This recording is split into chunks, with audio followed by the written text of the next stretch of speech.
तुलसीदास जी की जीवनी। इस वीडियो में तुलसीदास जी की जीवनी के बारे में बताया गया है। तुलसीदास एक महान भारतीय कवि और दार्शनिक थे।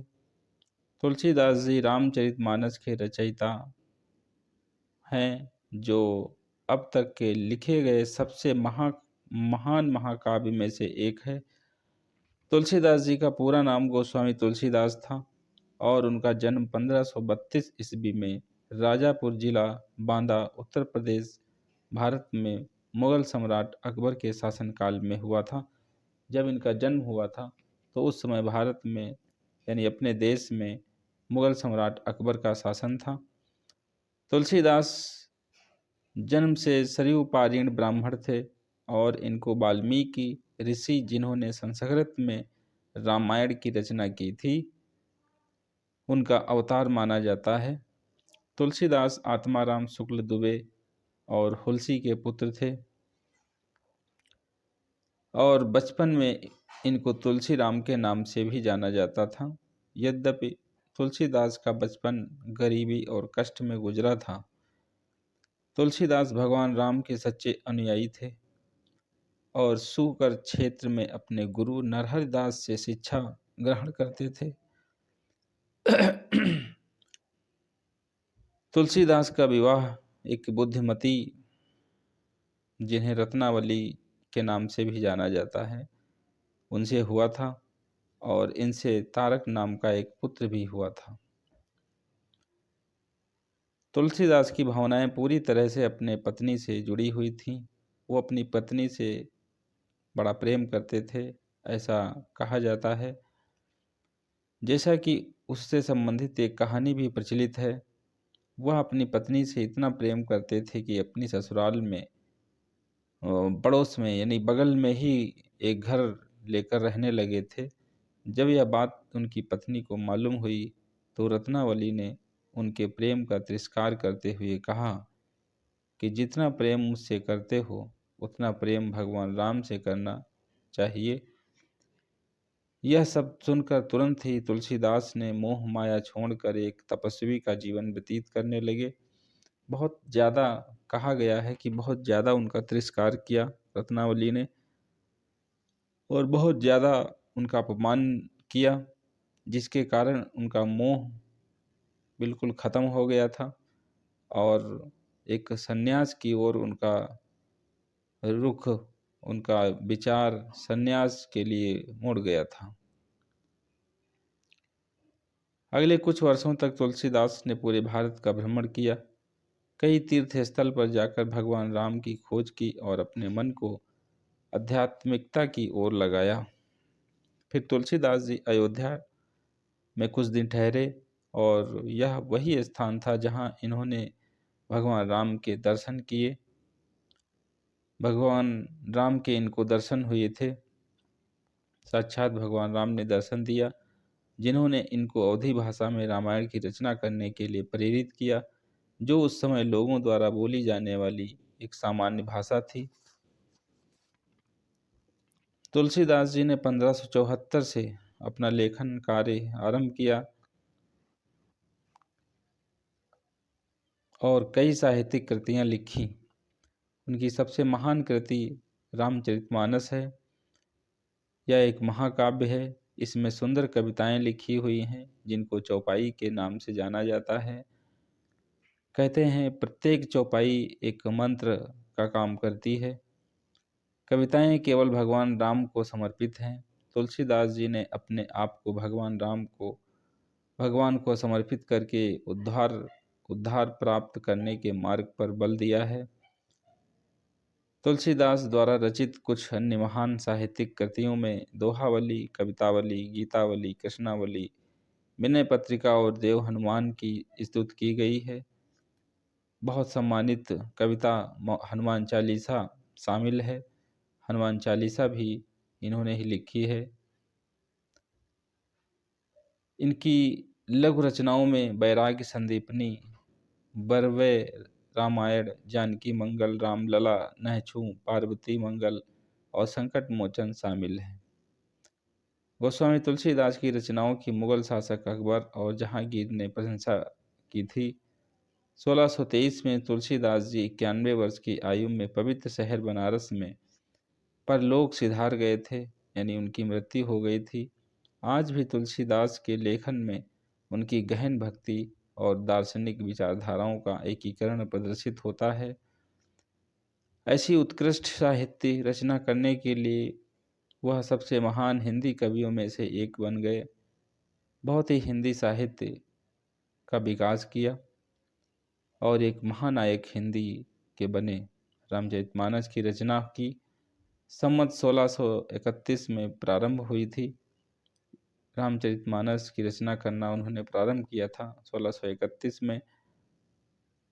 देव योग से, यानी देवताओं के योग से उस वर्ष रामनवमी के दिन वैसा ही योग आया जैसा त्रेता युग में राम जन्म के दिन आया था। उस दिन प्रातःकाल तुलसीदास जी ने श्री रामचरितमानस की रचना प्रारंभ की। 2 वर्ष बाद 2 वर्ष 7 महीने और 26 दिन में यह अद्भुत ग्रंथ संपन्न हुआ था। 2 वर्ष 7 महीने और 26 दिन लगे थे उसको लिखने के लिए। संवत 1633 के मार्गशीर्ष शुक्ल पक्ष में राम विवाह के दिन 7 कांड पूर्ण हो गए। इसके बाद भगवान की आज्ञा से तुलसीदास जी काशी चले गए। वहाँ उन्होंने भगवान विश्वनाथ और माता अन्नपूर्णा को श्री रामचरितमानस सुनाया। रात को पुस्तक विश्वनाथ मंदिर में रख दी गई। प्रातःकाल जब मंदिर के पट दरवाजे खोले गए तो पुस्तक पर लिखा हुआ पाया गया, सत्यम शिवम सुंदरम, जिसके नीचे भगवान शंकर की सही पुष्टि थी। उस समय वहां उपस्थित लोगों ने सत्यम शिवम सुंदरम की आवाज़ भी कानों से सुनी। इधर काशी के पंडितों को जब यह बात पता चली तो उनके मन में ईर्ष्या उत्पन्न हो गई। वे दल बनाकर तुलसीदास जी की निंदा और उस पुस्तक को नष्ट करने का प्रयत्न करने लगे। उन्होंने पुस्तक चुराने के लिए 2 चोर भी भेजे। चोरों ने जाकर देखा कि तुलसीदास जी की कुटी के आसपास 2 युवक धनुष बाण लिए पहरा दे रहे हैं। दोनों युवक बड़े ही सुंदर, क्रमशः श्याम और गौर वर्ण के थे। उनके दर्शन करते ही चोरों की बुद्धि शुद्ध हो गई। उन्होंने उसी समय से चोरी करना छोड़ दिया और भगवान के भजन में लग गए। तुलसीदास जी ने अपने लिए भगवान को कष्ट हुआ ये जानकर कुटी का सारा सामान लुटा दिया और पुस्तक अपने मित्र टोडरमल, जो अकबर के 9 रत्नों में से एक थे, उनके वहाँ रखवा दी।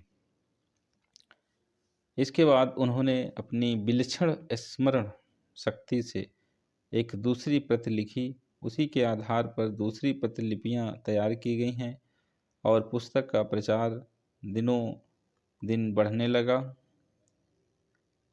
इधर काशी के पंडितों ने और कोई उपाय न देख श्री मधुसूदन सरस्वती नाम के महापंडित को उस पुस्तक को देखकर अपनी संपत्ति देने की प्रार्थना की। मधुसूदन सरस्वती जी ने उसे देखकर बड़ी प्रसन्नता प्रकट की और उस पर अपनी ओर से यह टिप्पणी लिखी है। आनंद कानने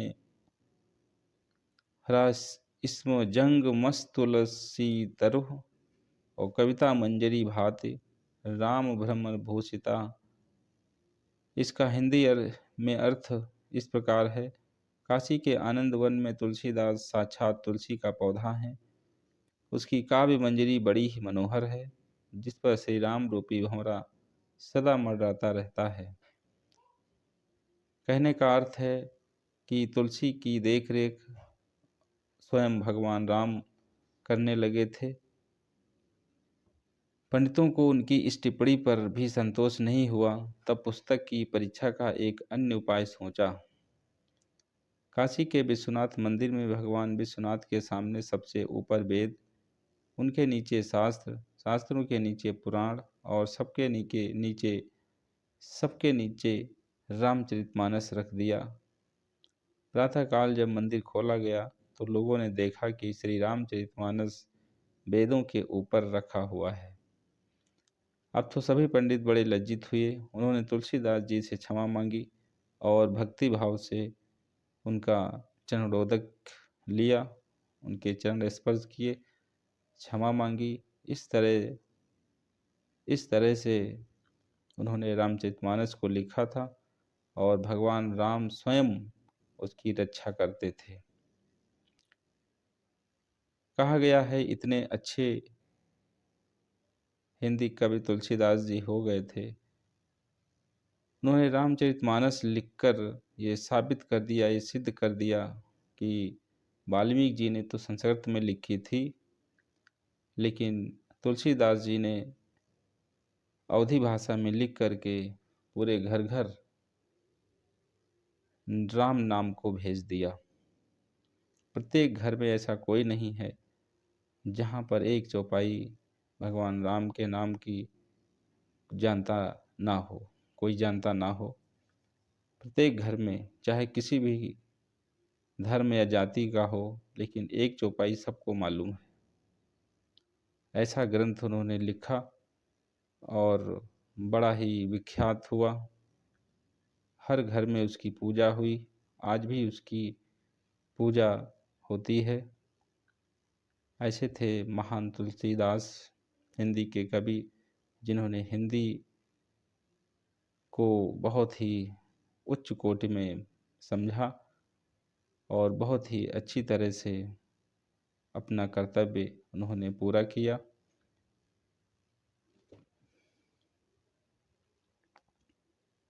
गोस्वामी तुलसीदास की ये जीवनी थी।